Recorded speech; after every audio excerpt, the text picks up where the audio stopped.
sacerdote, dice, es tuyo. Le está estableciendo una ley al sacerdote, dice, todo lo que abre matriz de animales, el primogénito de varón, todos serán tuyos. Aunque en un matrimonio, ¿cierto? Ese hijo nació, ese hijo ellos lo están disfrutando, ese hijo lo están criando dentro de un mes, ellos están regaloneando porque llegó el campeón a la casa, llegó el hijo a la casa, pero durante un mes, si ese hijo no era redimido, era del sacerdote. Aunque ellos lo engendraron, aunque ellos lo estaban criando, ese bebé no era de los papás que ellos lo tuvieron, sino que era del sacerdote, porque dice la Biblia, dice, todo lo que abre matriz de toda carne ofrecerán a Jehová, así de hombres como de animales será tuyo. ¿De quién es? Del sacerdote. Pero harás que se redima el primogénito del hombre, también harás redimir el primogénito del animal inmundo. O sea, tenían que redimir. ¿Qué es lo que tenían que hacer? Comprar. O sea, el papá y la mamá, ellos tenían que venir donde el sacerdote, con su hijo en brazos, y decirle, vengo a comprar mi hijo. Así Dios lo estableció en aquellos tiempos y tiene una connotación importante que la vamos a ir viendo punto por punto. Entonces, aquí Dios está estableciendo otra orden y le dice que todo lo que abre matriz será del sacerdote. Los evangelios presentan el momento en que Jesús fue presentado, pero no redimido. Entonces, de acuerdo a la ley judía, a los 8 días el niño era presentado. Esto ocurrió con Jesús. A los 8 días fue presentado. Y a los 30 días era redimido si es que era varón. Él era redimido ante el sacerdote porque según la ley, el sacerdote era dueño de ese bebé tan solo por un mes, siempre y cuando fuera redimido, porque la redención debía pagársele al sacerdote y el dinero del rescate era para el sacerdote. O sea, si yo soy el sacerdote y un matrimonio tiene un hijo, ellos tenían que venir a mí a pagarme el nacimiento del bebé que ellos tuvieron. Ellos tenían que pagarle al sacerdote y el dinero era para el sacerdote.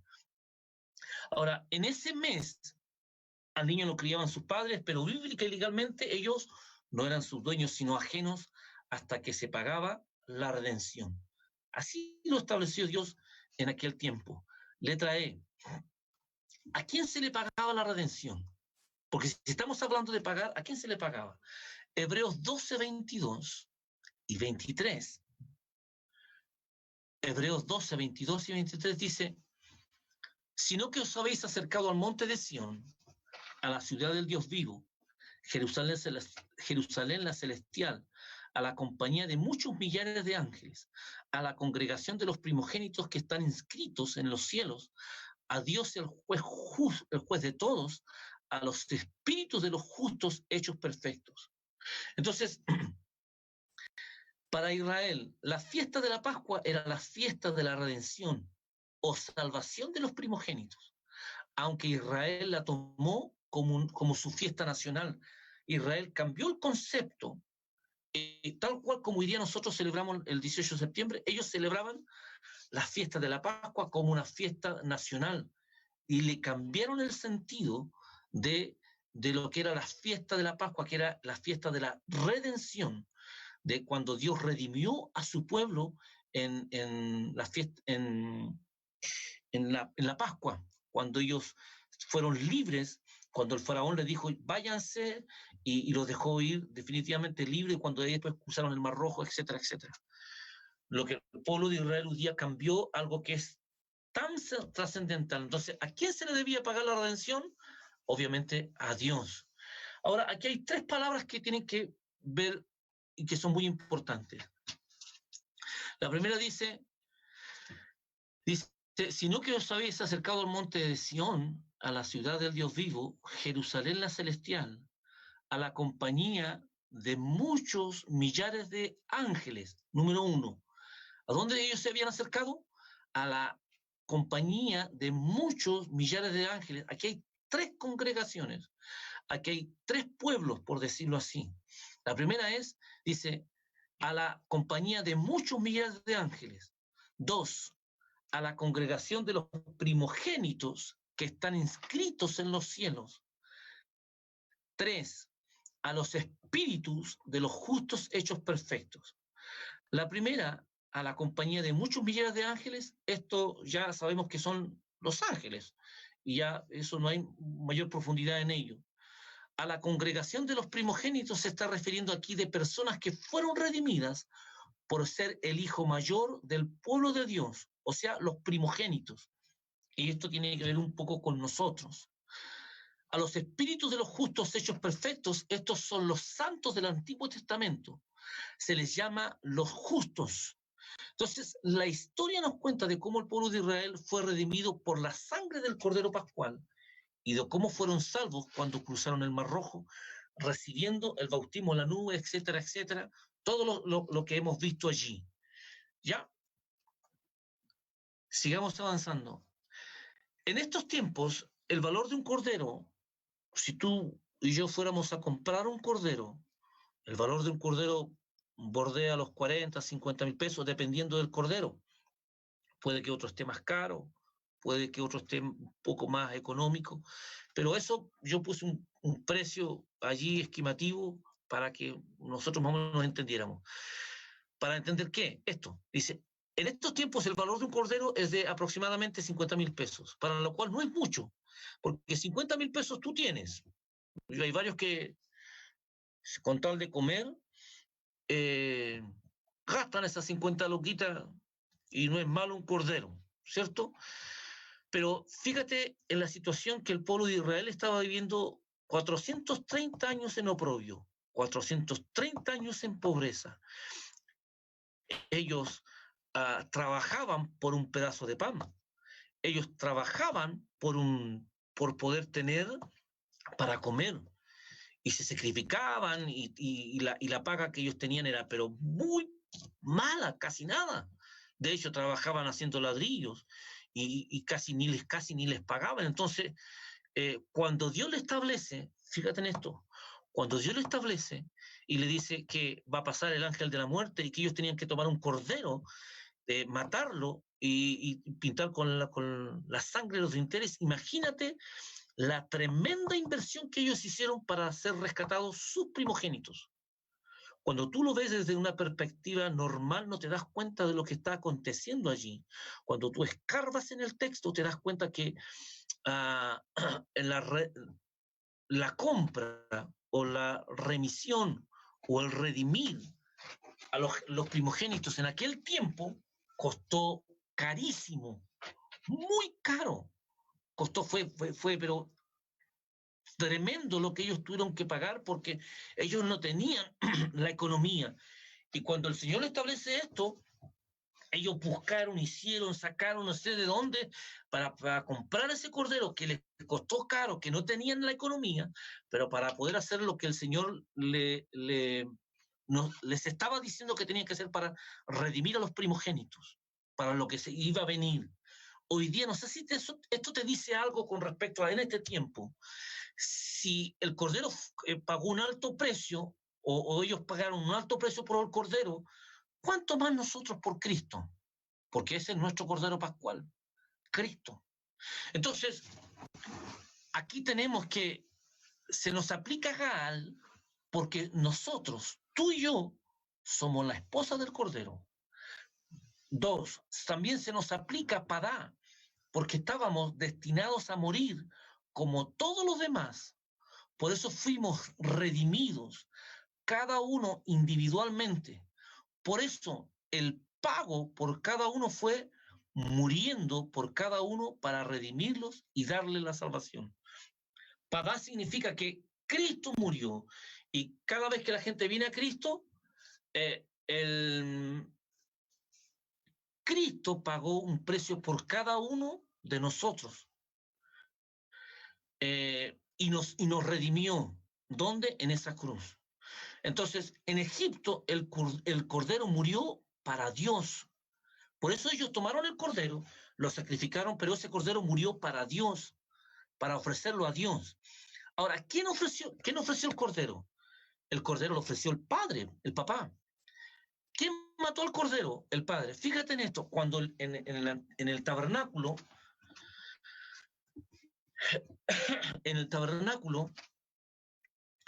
el papá traía un animal, lo acercaba a la entrada del tabernáculo. Él tomaba un cuchillo y degollaba a ese animal. El sacerdote lo único que hacía era colocar un recipiente y tomar la sangre para ofrecerla. El papá o el oferente, el padre, el hombre de la casa que venía a pedir perdón por los pecados que se habían cometido, él tomaba ese animal y lo tenía que pelar, lo tenía que degollar, lo tenía que sacarle las entrañas, hacerlo o partirlo en pedazos, hacer todo un proceso para ofrecerlo a Dios. El sacerdote lo único que tomaba de ese animal, dependiendo de la ofrenda, era la sangre y las entrañas. Y eso ofrecía. Pero quien mataba al animal era el padre. Quien ofreció el animal era el padre. El sacerdote solamente ofrecía la sangre, pero quien hizo todo este proceso fue el papá. Entonces, cuando los judíos mataron a Jesús de manera instrumental, ellos mataron a Jesús, pero ¿quién mató a Jesús? Fue el propio Padre, fue Dios. ¿Quién ofreció a Jesús? Fue Dios mismo. Porque en base a lo que el tabernáculo nos está enseñando, nos está diciendo, es lo que aconteció. Nosotros todos creemos que los judíos mataron a Jesús. Los judíos simplemente cumplieron con una orden, pero que ya estaba ejecutada en los cielos, que tenía que ser Cristo sacrificado, y lo vamos a ir viendo más adelante, que tenía que ser Cristo sacrificado para traer la paz, para traer el perdón para toda la humanidad. Y tenía que ser así, de ese modo. Así que eso es el significado de la palabra que estamos estudiando, padá, la palabra padá, ¿cierto? Ahora vamos a ver en hebreo lo que es la palabra kofer. Y el significado de kofer tiene que ver con la cantidad pagada para redimir una vida perdida. Tiene que ver con lo que se paga.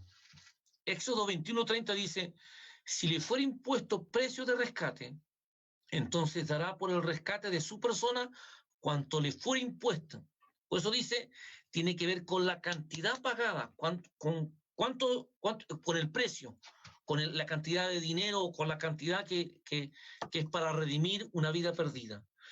Éxodo 30, 12 al 15 dice, cuando tomes el número de los hijos de Israel, conforme a la cuenta de ellos, cada uno dará a Jehová el rescate de su persona.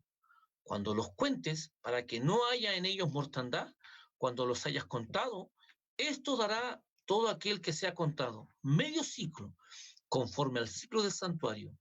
El ciclo es de 20 jeras, la mitad de un ciclo será la ofrenda a Jehová. Todo el que sea contado de 20 años arriba dará la ofrenda a Jehová. Ni el rico aumentará, ni el pobre disminuirá del medio ciclo, cuando dieren la ofrenda a Jehová para hacer expiación por vuestras personas. Expiación. Todas estas palabras siempre significan liberación por medio del pago de imprecio. ¿Cuáles palabras? Las palabras Gaal, Padá y Kofer.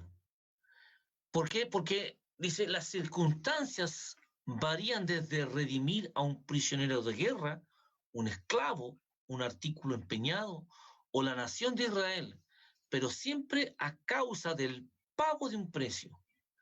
Cada vez que Israel hacía un censo, debía pagar por el rescate.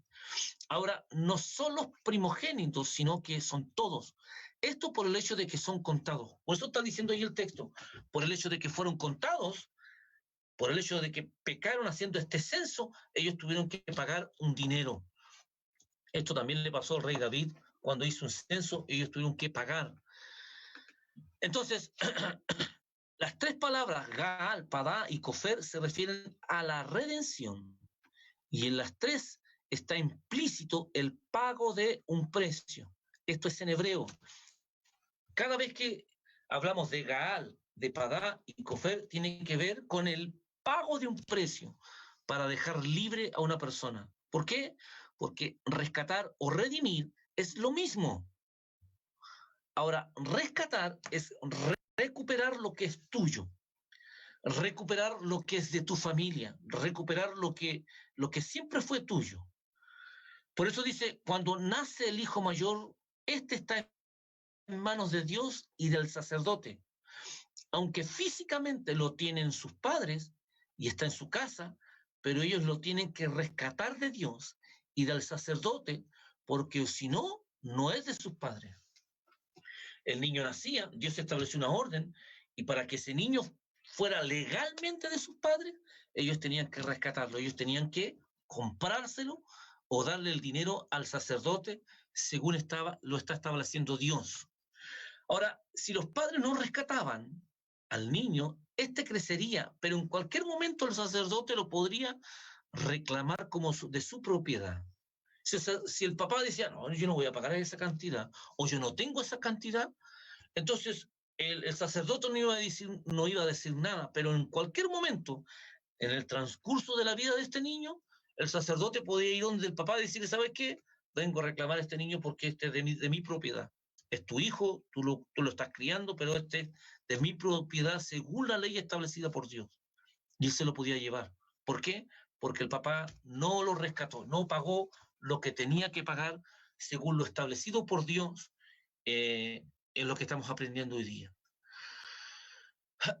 Ahora, en el Antiguo Testamento evidencia poca asociación directa entre la redención y el pecado. Quiero leer dos textos bíblicos. Número uno, el Salmo 137. El Salmo 137 dice, esperé Israel a Jehová, porque en Jehová hay misericordia y abundante redención con él. Y él redimirá a Israel de todos sus pecados.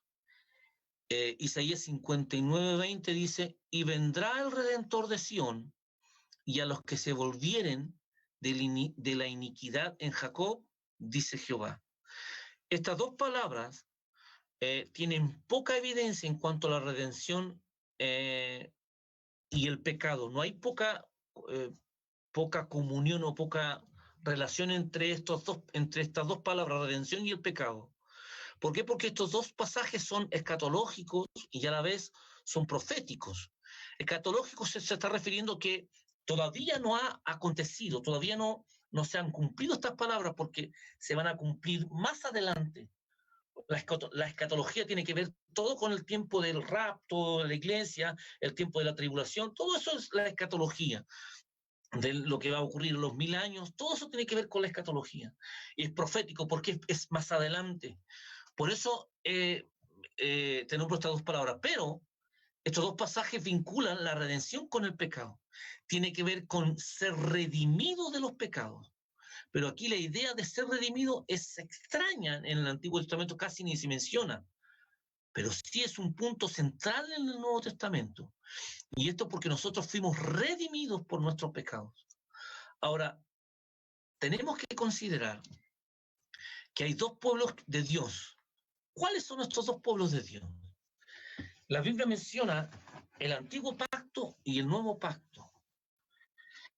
Y los dos pueblos, en el Antiguo Pacto y en el Nuevo Pacto, nosotros sabemos que nosotros no estamos en el Antiguo Pacto.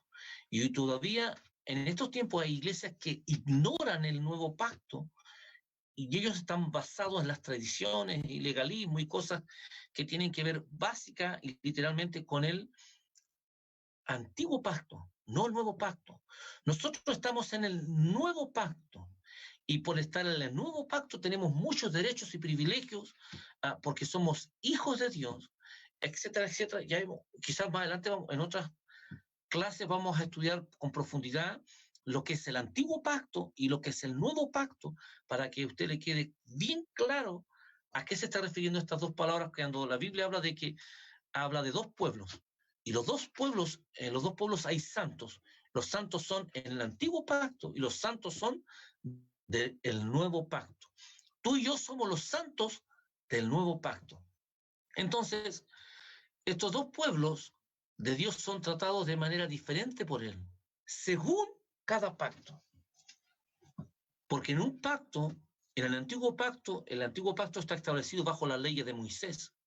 Nosotros no estamos bajo las leyes de Moisés, no estamos bajo la ley, nosotros estamos bajo la gracia. Estamos en el nuevo pacto. Y Dios trata con estos dos pueblos en el nuevo pacto y en el antiguo pacto. Dios trata de la forma diferente con relación a lo que se estableció en cada pacto. Entonces, si tenemos dos pueblos y también tenemos dos pactos, entonces el trato de Dios es muy diferente para cada pueblo. No podemos mezclar las cosas. Hoy día, ¿por qué hay tanto problema dentro de la iglesia y por qué de repente ahí se cruzan muchas leyes, se cruzan muchas cosas? Porque no se ha estudiado lo que es el antiguo pacto y el nuevo pacto. Por eso que hoy día hay algunos problemas de doctrina, comillas, dentro de la iglesia, porque el pastor de esa iglesia, por eso pesa mucho la responsabilidad en nosotros, los líderes, los pastores, de enseñar a la iglesia y establecer a la iglesia en qué pacto, en qué tiempo estamos, en qué dispensación estamos, etcétera, etcétera, de que ya hemos hablado muchas veces de eso. Y hice un poco alusión la semana pasada con respecto a esto de que si la salvación no se pierde o no se pierde, porque todavía hay iglesias que creen que la salvación se pierde, y de eso hablamos la semana pasada. Ahora, cuando Israel pecaba, ellos eran perdonados. ¿De qué forma eran ellos perdonados? Porque ellos tenían que traer un animal. Por eso dice, cuando Israel pecaba, ellos eran redimidos y expiados sus pecados a través de un holocausto. Ellos traían un animal y lo sacrificaban. Al ser sacrificado ese animal, ellos eran perdonados. Por eso ellos eran perdonados de año en año, de mes en mes, de tiempo en tiempo. Ellos eran perdonados. Israel, cuando Israel pecaba, ellos eran perdonados por el holocausto que ellos se sacrificaban. En otras palabras, ellos se redimían por el sacrificio de un animal físico, y en especial por la sangre física derramada y en un altar físico. Así operaba en el Antiguo Testamento. Ellos iban a un tabernáculo físico y llevaban un animal físico presencial, lo sacrificaban, derramaban sangre en un altar físico. Todo era un proceso que en alguna medida lo hemos visto. Así el pueblo de Israel, cuando pecaba, eran perdonados. Hoy nosotros no tenemos un templo físico, no tenemos un altar, no tenemos un sacerdote ni un animal para ser sacrificado, porque todo lo nuestro, todo lo tuyo, no es físico, sino es espiritual y está en el tercer cielo. Esa es la diferencia en el Antiguo Pacto o en el Antiguo Testamento y en el Nuevo Testamento. En el Antiguo Pacto o en el Antiguo Testamento ellos tenían que hacer cosas físicas.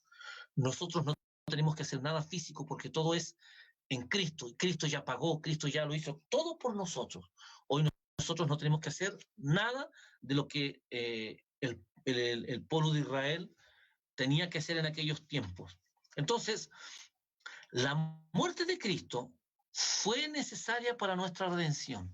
Primero, porque la muerte de Cristo era el castigo y la sangre fue el pago por los pecados. Cuando Cristo muere en la cruz, Dios castigó todo en aquella cruz. Dios descargó toda su ira en el castigo de la cruz. La sangre que cayó de Cristo fue el pago por los pecados. Quiero establecer bien esto. Por eso dice, el castigo de Cristo, los golpes, los azotes, todo lo que pasó con Cristo y cuando muere en la cruz fue el castigo por el pecado. Pero la sangre fue el precio, fue el pago por los pecados. Por eso, la sangre fue introducida en el cielo, en el propiciatorio. De esto hemos hablado cuando hicimos el año pasado las clases, los días lunes, hablamos del propiciatorio, qué es lo que era el propiciatorio, etcétera, etcétera. Entonces, ¿a quién se le pagó? Hoy nosotros ya fuimos perdonados porque Cristo fue castigado. El pecado, y por su muerte nosotros ya fuimos redimidos, porque para que Dios nos perdonara tenía que ser castigado el pecado, y el pecado ya fue castigado en Cristo. Hoy día ya nosotros por eso dice Hebreos, dice, podemos entrar con acción de gracias las veces que queramos en el tabernáculo celestial, a la presencia misma de Dios, las veces que queramos. ¿Por qué? Porque todo el pecado fue castigado en Cristo y su sangre fue introducida en el propiciatorio, en el tabernáculo celestial, y esa sangre no es como la sangre que se ofrecía en los animales de año en año, sino que fue de una vez y para siempre. Eso es con respecto a las tres palabras que estábamos estudiando: Gaal, Padá y Kofer. Y esas tienen que ver con el pago, con la compra, por un rescate. Ahora, eso es literalmente, todo esto tiene que ver con el Antiguo Testamento. Ahora vamos a introducirnos en el Nuevo Testamento. Y en el Nuevo Testamento es la primera palabra que encontramos en griego allí es agorazo. Y la idea fundamental en esta palabra es la de comprar o redimir algo o a alguien en el foro o en el mercado en un lugar público. Entonces, el significado de comprar es el significado de comprar o adquirir en el foro un mercado de venta de esclavos. El Nuevo Testamento la emplea 24 veces en este sentido usual de comprar algo. Agorazo tiene que ver con comprar algo. ¿Y dónde se compra? En el foro. Foro tenía que ver con el sentido de un lugar, de una venta de mercado, donde habían esclavos. Y allí se compraba, en el foro, se compraban los esclavos.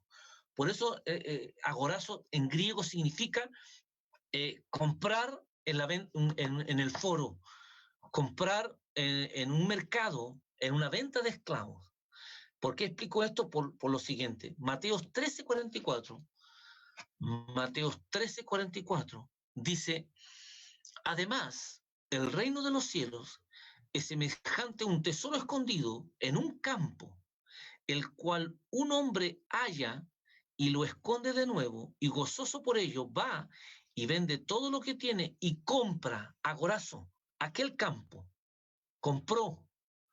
¿Qué compró? Compró el campo porque había dentro del campo algo que es sumamente importante para ese hombre. Es el tesoro escondido y es compra, agorazo. Lucas 9:13 dice: él les dijo, dadle de vosotros de comer. Y dijeron ellos: no tenemos más que 5 panes y 2 pescados, a no ser que vayamos nosotros a comprar. Agorazo, otra vez. Acuérdate que agorazo tiene que ver con la idea de comprar, y esto es en griego. Esto es en el Nuevo Testamento. Las palabras que expliqué anteriormente tienen que ver con el Antiguo Testamento. Ahora estamos hablando en el Nuevo Testamento. Por eso dice, estos dos pasajes bíblicos nos hablan básicamente de que en el mundo natural, para obtener o adquirir algo, debemos pagar por ello. Ahora, en el mundo espiritual es lo mismo. Repito de nuevo, los dos pasajes bíblicos nos hablan de que en el mundo natural, para obtener algo, para adquirir algo, debemos pagar por ello. Todo lo que tú quieras en el mundo natural, tienes que pagar. Si quieres un auto, si quieres una bicicleta, si quieres esto o aquello, tienes que pagar por ello. En el mundo espiritual es lo mismo. Agorazo, comprar. Hablé de lo que era la palabra soteriología y que en síntesis significa que es la rama de la teología que estudia la salvación. Eso es, en simple, eso es soteriología, es la rama de la teología que estudia la salvación. Así que no me voy a detener mucho allí porque no es muy importante y el significado completo ustedes lo van a tener en el material escrito. Número 1, en su obra de redimir, Cristo hizo el pago de la compra de toda la humanidad. Y aquí nos vamos metiendo literalmente con Cristo. En su obra de redimir, Cristo hizo el pago de la compra de toda la humanidad.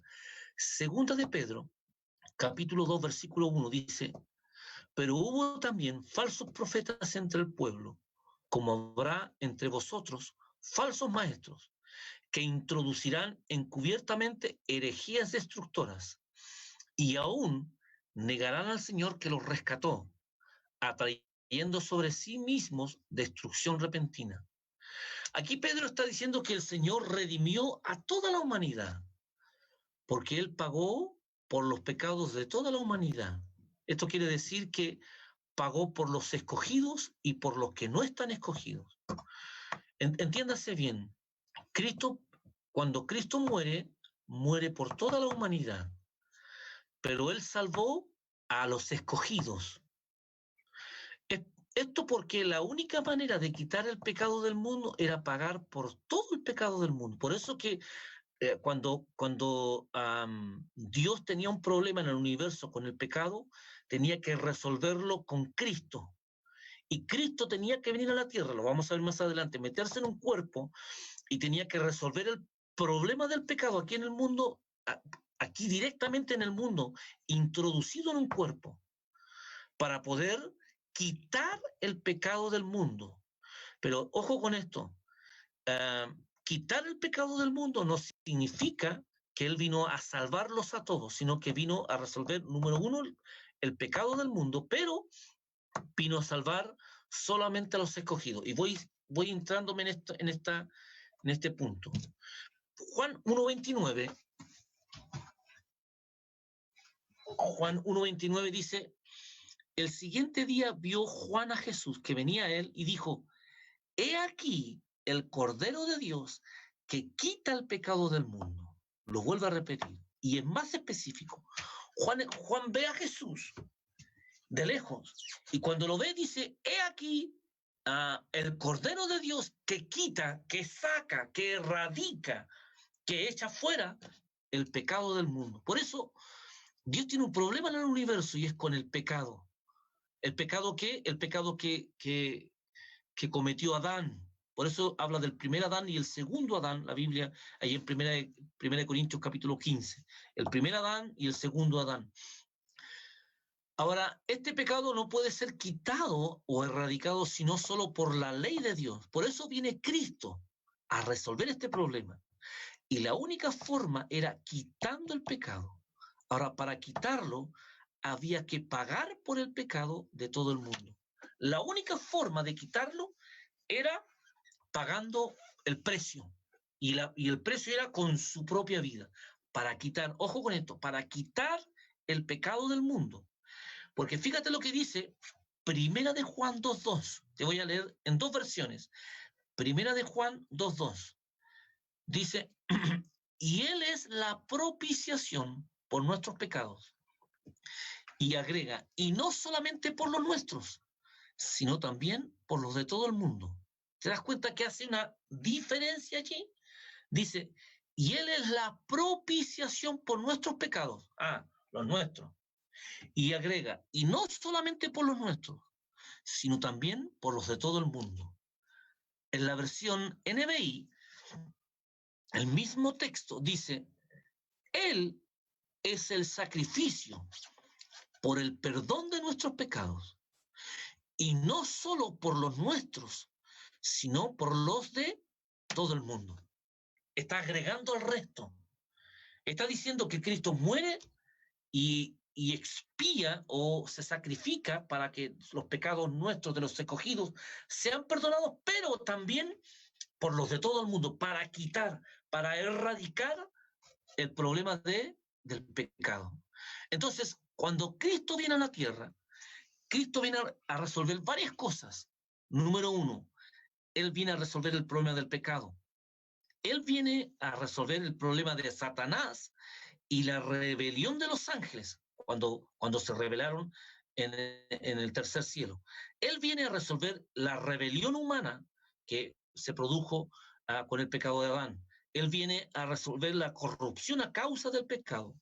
La corrupción tiene que ver con las enfermedades, la descomposición, la pudrición, etc.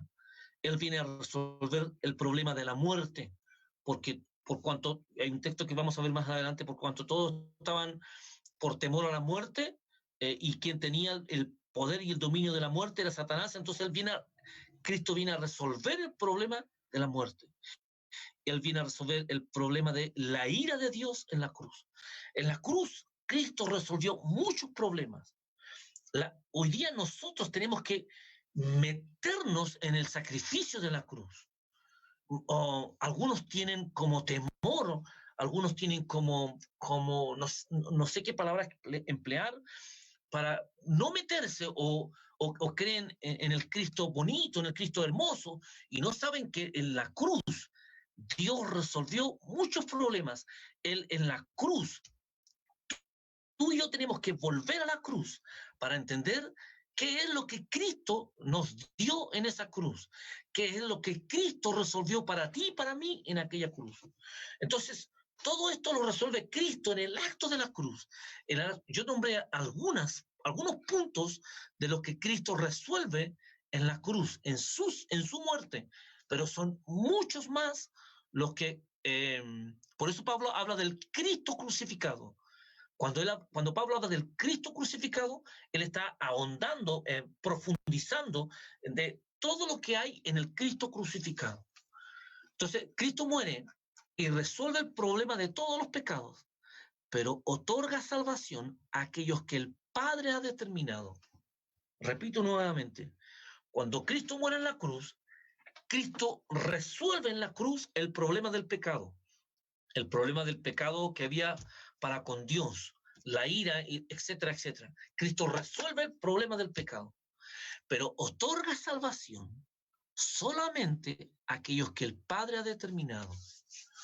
Ahora, Jesús se explica de esto y lo explica en Marcos capítulo 4, versículo 2 en adelante. Y leo, textual dice, y les enseñaba por parábolas muchas cosas. Marcos capítulo 4, versículo 2 al 12. Dice, y les enseñaba por parábolas muchas cosas. Y le decía en su doctrina, hoy he aquí el sembrador salió a sembrar, y al sembrar aconteció que una parte cayó junto al camino, y vinieron las aves del cielo y la comieron. Otra parte cayó en pedregales, donde no tenía mucha tierra, y brotó pronto, porque no tenía profundidad de tierra. Pero salido el sol, se quemó, y porque no tenía raíz, se secó. Otra parte cayó entre espinos, y los espinos crecieron y la ahogaron, y no dio fruto. Pero otra parte cayó en buena tierra, y dio fruto, pues brotó y creció, y produjo a 30, 60 y al 100 por uno. Entonces les dijo, el que tiene oídos para oír, oiga. Fíjate en el verso 10. Cuando estuvo solo, los que estaban cerca de él, con los 12, le preguntaron sobre la parábola. Y él les dijo, a vosotros os es dado saber el misterio del reino de Dios, mas a los que están fuera, por parábolas todas las cosas, para que viendo vean y no perciban, y oyendo oigan y no entiendan, para que no se conviertan y les sean perdonados sus pecados. Por eso que tenemos que entender que cuando Cristo, fíjate, esto es Cristo, Cristo está enseñando una parábola. Mucha gente estaba allí y también estaban sus discípulos. Y empieza a hablar de una parábola. Toda la gente quedó, como decimos nosotros en el buen chileno, quedó colgada, no entendió nada de la parábola. Y mucha gente se fue. Se fueron con la palabra bonito, las palabras que Jesús dijo, bonitas las palabras, hermosas las palabras, pero todos se fueron más colgados que otros pocos. Cuando los discípulos estaban solos, dijeron, Señor, ¿por qué ahora tú nos estás explicando la parábola y a ellos no se la explicaste? Y les dice, para que no se conviertan y les sean perdonados los pecados. ¿Por qué? Porque ellos no estaban escogidos para ser salvos. Por eso, Cristo muere por todos en la cruz para resolver el problema del pecado, pero la salvación es solamente para los escogidos. Demos gracias al Señor porque tú y yo somos parte de los escogidos. Voy a terminar con esta parte porque ya estamos cerca de la hora. 2. El precio pagado fue claramente la sangre de Cristo. Apocalipsis 5:9 dice, y cantaban un nuevo cántico, diciendo, digno eres de tomar el libro y de abrir sus sellos, porque tú fuiste inmolado y con tu sangre nos has redimido, o sea, con tu sangre nos compraste para Dios, de todo linaje y lengua y pueblo y nación. Fíjate lo que dice aquí el texto. Aquí el texto se refiere a que Cristo nos compró. De toda la humanidad, Cristo compró con su sangre a personas de toda nación, de todos los idiomas, de toda etnia, de toda raza, lengua, etc. Cuando el texto está diciendo, dice, con tu sangre nos has redimido, nos has comprado de todo linaje, de todo pueblo, de todo el mundo, gente de países, de Estados Unidos, de Rusia, de Alemania, de China, de Corea, de Brasil, de Bolivia, de etnias, de pueblos que no conocemos. De allí Cristo compró a esas personas. No los compró a todos. ¿Los compró con qué? Con su sangre. ¿Por qué? Porque el precio, lo dije anteriormente, Cristo nos redimió en la cruz, ¿cierto? Pero el precio a pagar fue su sangre. 3. Debido a que hemos sido comprados con ese precio, debemos servirle a Él. 1 Corintios 6, 19 y 20 dice, ¿o ignoráis que vuestro cuerpo es templo del Espíritu Santo, el cual está en vosotros, el cual tenéis de Dios y que no sois vuestros, porque habéis sido comprados por precio? El texto está diciendo que no sois vuestros, esto lo dije también, me parece, la semana pasada. No somos dueños de nuestro cuerpo. Hay alguien que es dueño de nuestro cuerpo. ¿Por qué? Porque habéis sido comprados por precio. ¿Quién me compró? ¿Quién te compró a ti? Fue Cristo en la cruz, con su sangre. 1 Corintios 7, 22 al 23 dice, porque el que en el Señor fue llamado siendo esclavo, liberto es del Señor. Asimismo, el que fue llamado siendo libre, esclavo es de Cristo. Porque por precio fuisteis comprados. No os hagáis esclavos de los hombres. Cristo pagó un alto precio por tu vida y por mi vida. Cuando Cristo pagó un alto precio, tú y yo no debemos pisotear, ni ensuciar, ni hablar mal. Por eso es que es un pecado grave, lo dijimos la semana pasada, para el cristiano el comer sangre. El cristiano, el Hijo de Dios, no puede bajo ningún punto comer sangre. Si tú lo comes hoy día o mañana, cuando sea, no es bajo mi responsabilidad, sino bajo tu responsabilidad, porque yo te lo estoy diciendo. Cristo pagó con su sangre tu rescate, mi rescate. Tu redención y mi redención fue pagada con la sangre de Cristo. Ese fue el valor, ese fue el dinero para que tú y yo seamos libres. Ahora, la última palabra, exagorazo.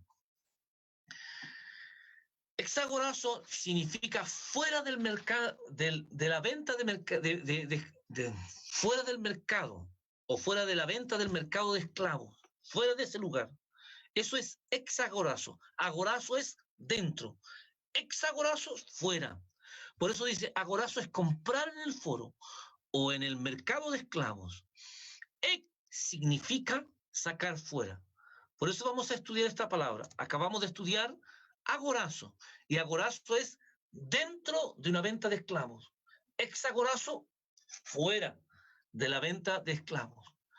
La naturaleza sustitutiva de la muerte de Cristo claramente resalta. Gálatas 3:13 dice, Cristo nos redimió de la maldición de la ley, hecho por nosotros maldición, porque está escrito, maldito todo el que es colgado en un madero.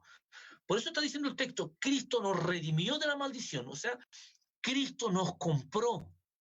Redimir significa comprar. Por eso Cristo nos compró y nos sacó de la maldición de la ley. Cristo te compró y te sacó de la maldición de la ley. No tenemos por qué estar hoy día bajo una maldición que no nos corresponde, no tenemos por qué estar allí. 2, los creyentes fuimos sacados de la ley. Gálatas 4:5 dice, para que redimiese a los que estaban bajo la ley, a fin de que recibiésemos la adopción de hijos. En este versículo, Pablo declara que los creyentes han sido sacados completamente de debajo de la ley. Y que el Señor nos bendiga, nos guarde y nos cuide y nos llene de su gracia cada día, porque sus misericordias se renuevan cada mañana. Vamos a dejar hasta aquí. Que el Señor nos bendiga grandemente a todos y a cada uno de los que estamos aquí en esta noche conectados. Amén. Que el Señor les bendiga grandemente. Estamos entendiendo lo que es la redención. Cristo en la cruz pagó todo. Quitó el pecado. Ya no estás bajo pecado. Ya no estás en un lugar, en una posición en la que mucha gente nos condena. Ya Cristo, Dios perdonó todos los pecados, los de ayer, los de hoy día y los de mañana. ¿Por qué? Los perdonó en Cristo. Tú ya no estás bajo ningún pecado. Somos libres. Gracias, Señor. ¿Cierto?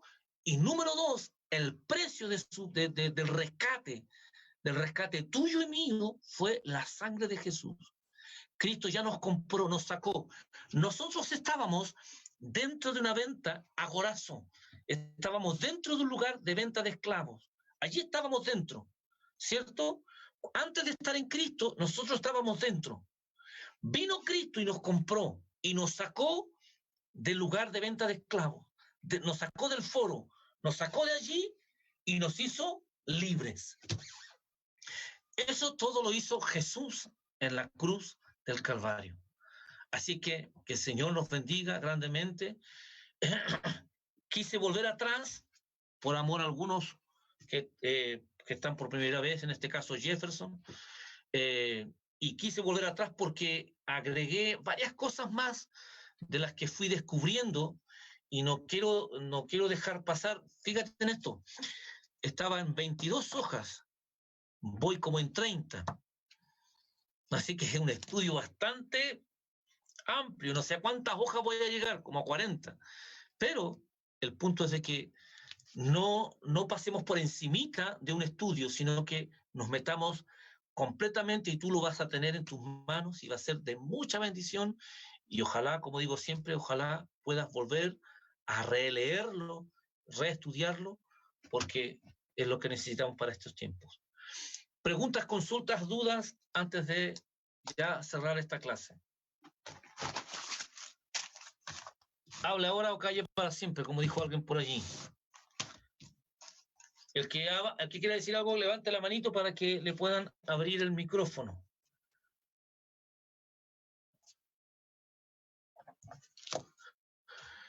¿Nadie?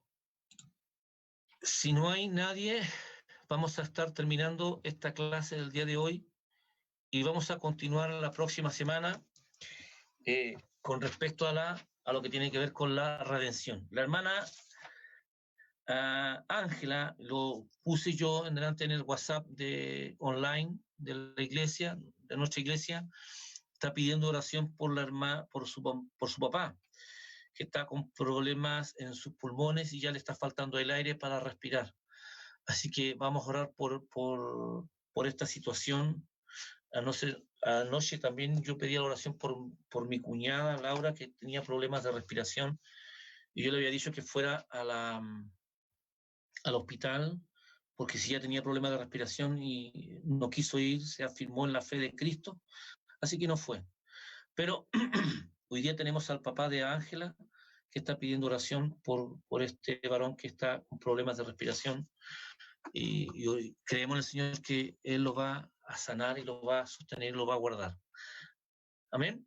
Si no hay nada más, vamos a estar terminando esta clase. Me alegro de verles a cada uno de ustedes. Sean muy bendecidos, fortalecidos. Y como digo siempre, no se quede allí, siga compartiendo, siga invitando gente. Aún hay gente que no conoce a Cristo, aún hay gente que está sin conectarse a nada y podamos ser de bendición para ellos, para esa gente que no conoce a Cristo. Acuérdate que las líneas de internet llegan a muchos lugares, a mucha gente, no hay límites, así que podemos llegar dentro del país y aún fuera del país. Así que muchas bendiciones. Vamos a estar terminando y vamos a orar al Señor por todo lo que hemos aprendido en este día y que la gracia del Señor sea sobre cada uno. Oramos al Señor. Padre, te damos gracias en esta noche por haber compartido esta clase. Te damos gracias por este tiempo, Dios, de estudiar tu palabra. Sé que es muy distinto estar en una sala donde podemos tener el pizarrón, donde podemos tener los materiales en nuestras manos y podemos compartir impresiones y preguntas y muchas cosas. Estar en una sala es muy distinto a estar haciendo una clase por esta línea, Dios.